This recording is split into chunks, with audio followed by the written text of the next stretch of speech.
नमस्कार, मेरा नाम हैदर अब्बास नकवी है और आज हम आपके सामने एक महत्वपूर्ण खबर लेकर आए हैं। खबर इसलिए महत्वपूर्ण है क्योंकि ये आपसे जुड़ी हुई है, आने वाले भारत के भविष्य से जुड़ी हुई है, आने वाले सरकारों से जुड़ी हुई है और आने वाली राजनीति किस रूप में जा रही है और किस रंग में देखी जाएगी, इस पर जुड़ी हुई है। ये खबर आज की है, एकदम लेटेस्ट है। आज तक चैनल आप लोग जानते हैं, बहुत मशहूर चैनल है। उसका इंग्लिश का इंडिया टुडे चैनल का कॉन्क्लेव चल रहा है।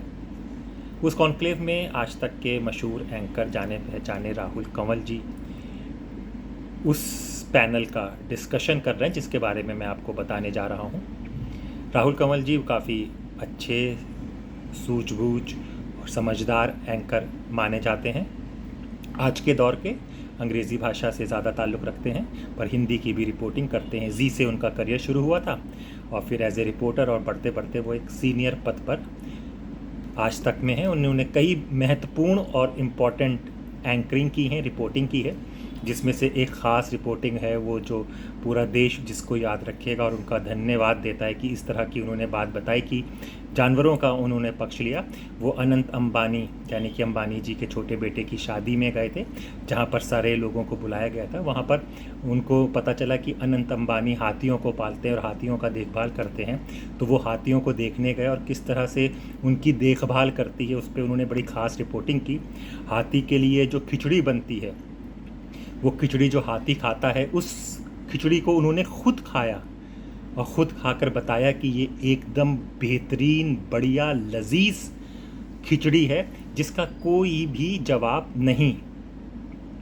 यानी कि आप देखिए इस तरह के लोग कहाँ मिलते हैं कि जैसे पत्रकार होता है वो जनता की नुमाइंदगी करता है, जैसे नेता करता है कि भाई जनता की बातें वो सरकार से पूछे कि भाई सरकार ये क्यों नहीं कर रही, तो जनता का इसमें क्या है। जनता के लिए आवाज़ बनता है एक पत्रकार, तो वो जनता की आवाज़ तो बनते बनते वो जानवरों की भी आवाज़ बने। यानी कि हाथी ये नहीं कह सकता था कि उसकी खिचड़ी कितनी अच्छी है, तो उन्होंने खुद खाया, कितना बड़ा त्याग दिया, हाथी की खिचड़ी खाई और उन्होंने बताया कि ये बहुत ही स्वादिष्ट और बढ़िया खिचड़ी है। ये एक बात हुई, मतलब कि इतनी अच्छी पत्रकारिता करते हैं। वो दौर के पत्रकार हैं जो जिस दौर ने सरकारों से सवाल पूछना बंद कर दिया था, उन पत्रकारों की श्रेणी में भी वो आते हैं। खैर, ये तो एक परिचय हो गया जिस पे हमें नहीं पढ़ना चाहिए था। ये मैंने ऐसे ही एज ए इंट्रोडक्शन आपको दे दिया कि आपको पता होना चाहिए। तो वो पत्रकार राहुल कंवल जी बैठे हुए हैं कॉन्क्लेव में और सामने एक अभिनेता है। अभिनेता और नेता दो बहुत इम्पॉर्टेंट शख्सियत होती हैं हमारे इस देश में, क्योंकि दोनों की बात समाज और देश सुनता है और जानना चाहता है कि इनकी सोच क्या है, इनके विचार क्या हैं, और उन विचारों से सहमत होकर वो अपनी राय बनाता है। यानी कि नेता जब स्पीच देता है तो बहुत सोच समझ कर देनी चाहिए कि नेता जो स्पीच देता है, क्योंकि लोग उसको सुन रहे होते हैं और अपनी राय बनाते हैं। ऐसी अभिनेता जब कुछ बोलता है, क्योंकि उनके फॉलोवर्स होते हैं ना, लोग समझते हैं कि अगर वो बोल रहे हैं तो कुछ सोच समझ कर बोल रहे होंगे और उसके पीछे कोई मकसद होगा। तो ये मैं आपको बता रहा हूँ। तो राहुल कंवल ने सैफ अली खान, मैं जानबूझकर स्ट्रेस दे रहा हूँ अली खान पर, क्योंकि आजकल नामों की बहुत चर्चा हो रही है कि नाम हर जगह होने चाहिए, नाम हर जगह दिखाने चाहिए।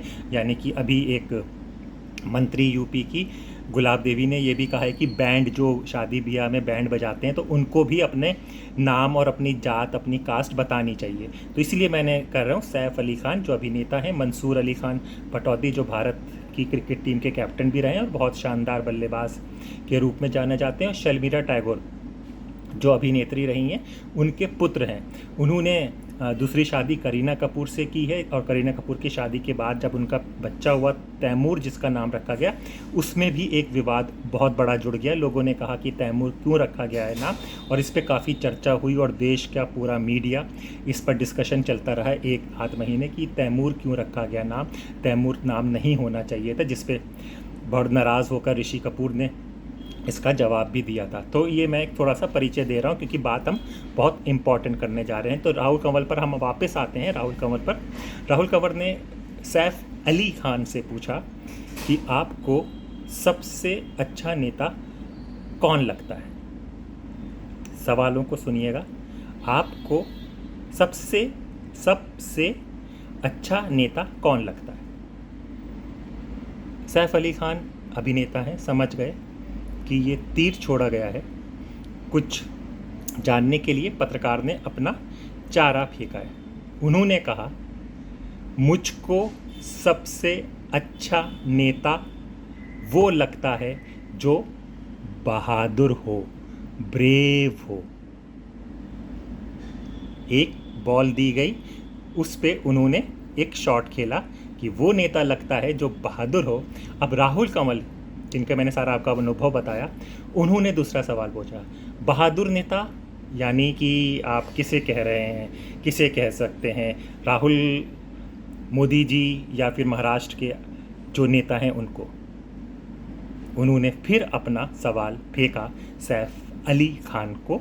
अब सैफ अली खान ने इसमें कहा, वो बहुत सुनने वाली बात है क्योंकि यहाँ से एक कहानी शुरू होगी, जो कहानी आगे की भारत की राजनीति को बताएगी और लोगों की सोच को आपको बताएगी किस तरफ जा रही है।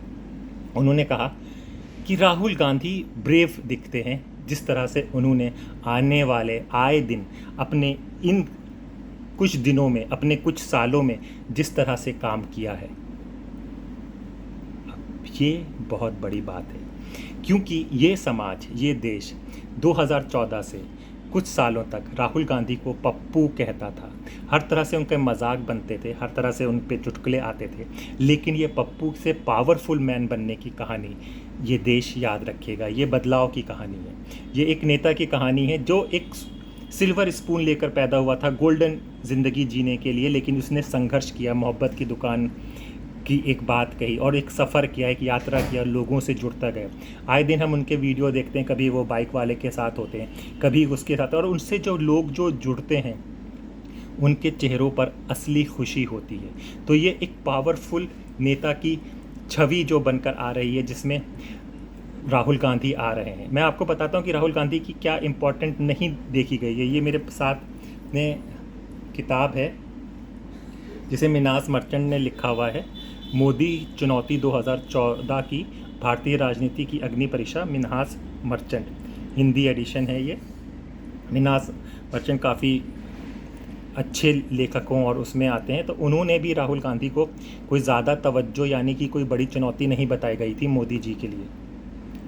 जी हाँ, उन्होंने भी 10 या 12 पेज का कुछ लिखा था, जिसमें उन्होंने केवल यही बताया गया है कि किस तरह से उनकी गलतियाँ हुई हैं, किस तरह से उनकी हर चीज़ बैक फायर हुआ है, इस तरह से बताया गया। तो राहुल गांधी अभी तक चुनौती नहीं माने जाते, लेकिन जैसे ही वो विपक्ष के नेता बनकर पार्लियामेंट में पहुँचे और लोगों की बातें, लोगों की समस्या और लोग जिस तरह से जूझ रहे हैं वो बात, और जो देश चाहता है वो बात, जब वो खुले मंच पर रखने लगे ओपन में, क्योंकि पहले उनको ना मीडिया कवर करता था, ना मीडिया उनकी बातें पहुंचाती, लेकिन जब पार्लियामेंट में वो आवाज़ें उठने लगी तो वो बात जनता तक पहुंचने लगी और ये एक बदलाव की राजनीति आने लगी।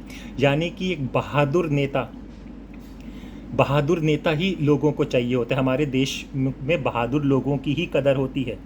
जो बहादुर वो जो आगे से लीड करे, फ्रंट से लीड करे, यानी कि आपकी जो समस्या है, आपकी जो बात है, वो कहने का मादा रखे। आप जो तकलीफ़ में है, देश जो तकलीफ़ में, बेरोज़गारी की जो समस्या है, महंगाई की जो समस्या है, आए दिन जो जातिवाद और कम्युनल बातें जो होती हैं, जिसमें एक जाति और एक वर्ग को टारगेट बनाया जाता है, उन सब की बातें मंच पर रखे, उस मंच के सॉल्यूशंस को दे कि ये देश प्रजातंत्र देश है, ये देश किसी एक पार्टी का नहीं है, एक नेता का नहीं है, ये भारतवासियों का देश है और इसमें हर इंसान का योगदान है और वो हर इंसान इम्पॉर्टेंट है जो भारत के लिए है। तो वो बहादुर नेता है जो आपकी बात रखता है, खड़े नहीं होता है, झुकता नहीं है, वो नहीं करता है, लेकिन वो बातें आपकी रखता है। तो इसीलिए आज जो सैफ अली खान का बयान आया है वो बहुत ही इम्पॉर्टेंट बयान है आने वाले। अब देखते हैं कि इसको क्या ट्रोल सेना किस तरह से उनको ट्रोल करेगी या ये बात कहाँ तक आगे जाती है, ये आने वाले 2-4 दिन में क्लियर हो जाएगा। लेकिन लोग मूड बना रहे हैं, लोग अपना नज़रिया बदल रहे हैं, लोग अपनी सोच बदल रहे हैं और कम से कम, मैं फिर से कह रहा हूँ, कम से कम एक मंच पर, इतने बड़े मंच पर कोई बोल रहा है, एक विपक्ष के नेता की बात ले रहा है जो पिछले 10 साल से नहीं ली गई थी, तो ये भी अपने आप में बदलाव है। तो ये थी आज की खबर जो मुझे लगा कि आप लोगों को जानना ज़रूरी है, क्योंकि हमें बोलना है, हमें सवाल पूछना है। हम पत्रकार हैं, हम सरकार से ही सवाल पूछेंगे और क्या बात है वो करेंगे। तो इसीलिए हम इस तरह की खबर लेकर आए हैं। उम्मीद है आपको अच्छी लगी होगी और फिर मुलाकात होगी एक नई बात के साथ। तब तक के लिए नमस्कार।